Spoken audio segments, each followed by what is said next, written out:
from being data mindful. And there we go. So welcoming everybody to this week's Leadership Circle around humanising transformation. And hey, are we heading for a data crisis is something that I want to talk about. Well, actually, what's really interesting is that I think when we're talking about data, right at the very beginning, I think we're in this really, really interesting place. On the one hand, we may well be, careering towards a data crisis. But on the other hand, with all of the opportunity available to us, we could actually be also on the precipice of a data revolution. So we've got these two things playing. And I find that really fascinating, just as a very kind of opening gambit to this whole idea of data. And of course, when we're talking about data, we're talking about something so big, something constantly changing, that 45 minutes, even with Melanie on 1.75 speed, ain't gonna get through everything. So again, today I think it's really just scraping and scratching the surface. But crisis over revolution, I think, is a really interesting thing to start with.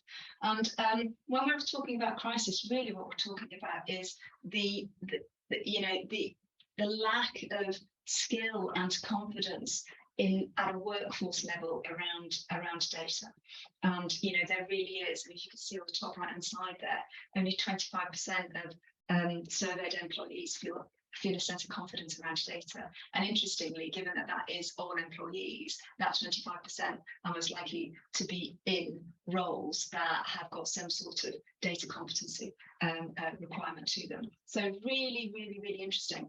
And then I think that the other quote in terms of are we heading toward a data crisis at the bottom right hand side, this is something that really surprised me when I came across this particular statistic from DataCamp, is that they've been measuring and studying this sense of organisations saying that they're becoming data driven over the years. And you can see here 37% in 2017, 31% in 19, 24% today.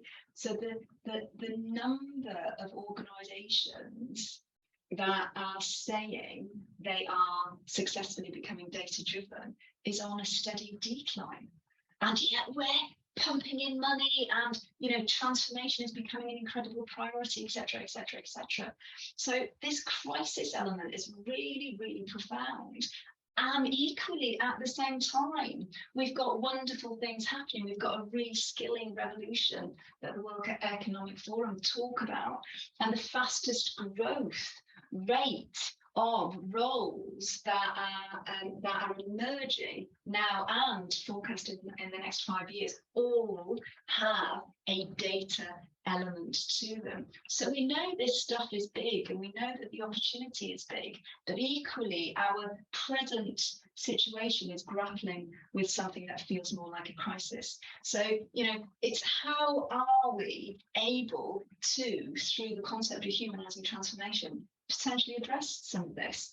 And I say potentially because I've got to really, there's a big caveat to how big all of it. So just to let you know that these really are the 4 things that we consider in terms of the journey towards helping organisations and individuals become data mindful.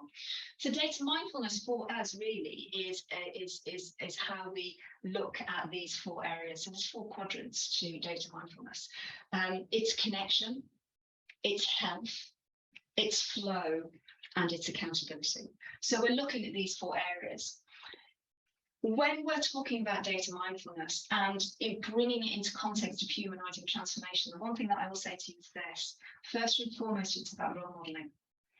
And research now, a lot of research that Accenture have been doing, what they're recognising is one of the biggest ways to accelerate a sense of data confidence or consciousness within an organisation is to encourage role modelling. So who we are as role models for data mindfulness or being data conscious in an organization has got huge amounts of potential and power to shift us from crisis into revolution.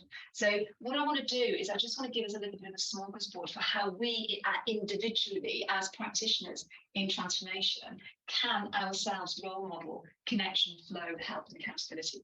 If we've got time at the end of me sharing what we can do ourselves, then I have also got some slides that follow the same process, but how we might be able to work with groups and teams, departments and entire human systems if we've got time. But the slides are there if you would like me to say.